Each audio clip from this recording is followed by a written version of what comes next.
Mesopotamia. Mesopotamia was an ancient region located in the eastern Mediterranean, bounded in the northeast by the Zagros Mountains and in the southeast by the Arabian Plateau, corresponding to modern-day Iraq and parts of Iran, Syria, Kuwait, and Turkey, and known as the Fertile Crescent and the Cradle of Civilization. The two rivers of the name refer to the Tigris and the Euphrates, and the land was known as Al-Jazira, the island, to the Arabs as a fertile land surrounded by water. The term Fertile Crescent was coined by Egyptologist J. H. Breasted, 1865–1935, in 1916 to describe the region at the north end of the Persian Gulf, associated with the biblical Garden of Eden. Mesopotamia was the home of many different civilizations spanning thousands of years, which contributed significantly to world culture and progress. Many of the aspects of daily life taken for granted in the present day, such as writing, the wheel, a code of laws, the sail, the concept of the 24-hour day, beer brewing, civil rights, and irrigation of crops, all were first developed in the land between two rivers, which was home to the great Mesopotamian civilizations.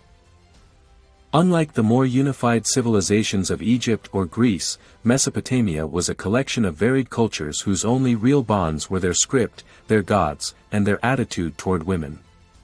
The social customs, laws, and even language of the Sumerian people differs from the Akkadian period, for example, and cannot be assumed to correspond to those of the Babylonian civilizations. It does seem, however, that the rights of women, the importance of literacy, and the pantheon of the gods were indeed shared throughout the region, though the gods had different names in various regions and periods. As a result of this, Mesopotamia should be more properly understood as a region that produced multiple empires and civilizations rather than any single civilization. Even so, Mesopotamia is known as the Cradle of Civilization primarily because of two developments that occurred there, in the region of Sumer, in the 4th millennium BC. The invention of the wheel is also credited to the Mesopotamians, and, in 1922, the archaeologist Sir Leonard Woolley discovered the remains of two four-wheeled wagons, at the site of the ancient city of Ur, the oldest wheeled vehicles in history ever found, along with their leather tires. Other important developments or inventions credited to the Mesopotamians include, but are by no means limited to, domestication of animals, agriculture and irrigation, common tools, sophisticated weaponry in warfare, the chariot, wine, beer, demarcation of time into hours, minutes, and seconds, religious rites, the sail, and legal codes. Orientalist Samuel Noah Kramer, in fact, has listed 39 firsts in human civilization that originated in Sumer. Archaeological excavations starting in the 1840s have revealed human settlements dating to 10,000 BC in Mesopotamia that indicate that the fertile conditions of the land between two rivers allowed an ancient hunter-gatherer people to settle in the land, domesticate animals, and turn their attention to agriculture and the development of irrigation. Trade soon followed, and with prosperity came urbanization and the birth of the city. It is generally thought that writing was invented due to trade, out of the necessity for long-distance communication, and for keeping more careful track of accounts. Mesopotamia was known in antiquity as a seat of learning, and it is believed that Thales of Miletus, 585 BC, known as the first philosopher, studied there. As the Babylonians believed that water was the first principle from which all else flowed, and as Thales is famous for that very claim, it seems probable he studied in the region.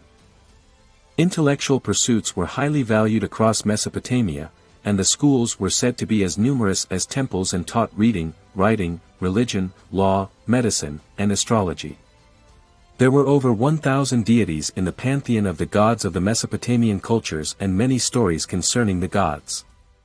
It is generally accepted that biblical tales such as the fall of man and the Great Flood originated in Mesopotamian lore, as they first appear in Mesopotamian works such as the myth of Adapa and the Epic of Gilgamesh, the oldest written story in the world.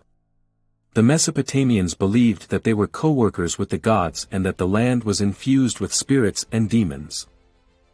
The beginning of the world, they believed, was a victory by the gods over the forces of chaos, but, even though the gods had won, this did not mean chaos could not come again. Through daily rituals, attention to the deities, proper funeral practices, and simple civic duty, the people of Mesopotamia felt they helped maintain balance in the world and kept the forces of chaos and destruction at bay.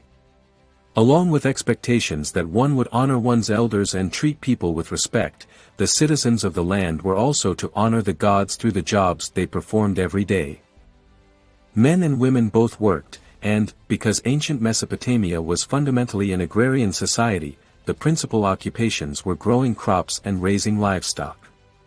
Other occupations included those of the scribe, the healer, artisan, weaver, potter, shoemaker, fisherman, teacher, and priest or priestess. Women enjoyed nearly equal rights and could own land, file for divorce, own their own businesses, and make contracts in trade. Contracts, business arrangements, and correspondence were written in cuneiform script on clay tablets and signed with an imprint from a person's cylinder seal, which was one's form of identification. Once the tablet dried, it was sometimes placed in a clay envelope and sealed again so only the recipient could read the letter or contract. Cuneiform script was used in writing Semitic languages, such as Babylonian, or others like Sumerian, and remained in use until replaced by alphabetic script. Receipts for goods received were also written on cuneiform tablets, and these have all lasted much longer than documents written on papyrus or paper. The earliest beer receipt in the world comes from Mesopotamia, known as the ᴍᴜᴜ receipt, 2050 BC, written in the city of Ur. The early brewers of beer and wine, as well as the healers in the community, were initially women. These trades were later taken over by men, it seems, when it became apparent they were lucrative occupations. The work one did, however, was never considered simply a job but one's contribution to the community and, by extension, to the gods' efforts in keeping the world at peace and in harmony. The temple, at the center of every city, known as a ziggurat, a step pyramid structure indigenous to the region, symbolized the importance of the city's patron deity who would also be worshipped by whatever communities that city presided over. Every city had its own ziggurat, larger cities, more than one, to honor their patron deity. Mesopotamia gave birth to the world's first cities in history, which were largely built of sun-dried brick. Simple homes were constructed from bundles of reeds lashed together and inserted in the ground, while more complex homes were built of sun-dried clay brick. Cities and temple complexes, with their famous ziggurats, were all built using oven-baked bricks of clay which were then painted. The gods were thought to be present in the planning and execution of any building project, and very specific prayers, recited in a set order to the proper deity, were considered of utmost importance in the success of the project and the prosperity of the occupants of the home. Whichever kingdom or empire held sway across Mesopotamia, in whatever historical period, the vital role of the gods in the lives of the people remained undiminished. This reverence for the divine characterized the lives of both the field worker and the king. The role of the king was established at some point after 3600 BCE and, unlike the priest rulers who came before, the king dealt directly with the people and made his will clear through laws of his own devising. Prior to the concept of a king, the priestly rulers are believed to have dictated the law according to religious precepts and received divine messages through signs and omens. The king, while still honoring and placating the gods, was considered a powerful enough representative of those gods to be able to speak their will through his own dictates, using his own voice. This is most clearly seen in the famous laws of Hammurabi of Babylon, 1792 to 1750 BC, but a ruler claiming direct contact with the gods was quite common throughout Mesopotamian history, most notably in the Akkadian king Naramsin, 2261 to 2224 BC, who went so far as to proclaim himself a god incarnate. The king was responsible for the welfare of his people, and a good king, who ruled in accordance with divine will, was recognized by the prosperity of the region he reigned over. Still, even very efficient rulers, such as Sargon of Akkad, 2334 to 2279 BC, had to deal with perpetual uprisings and revolts by factions, or whole regions, contesting his legitimacy.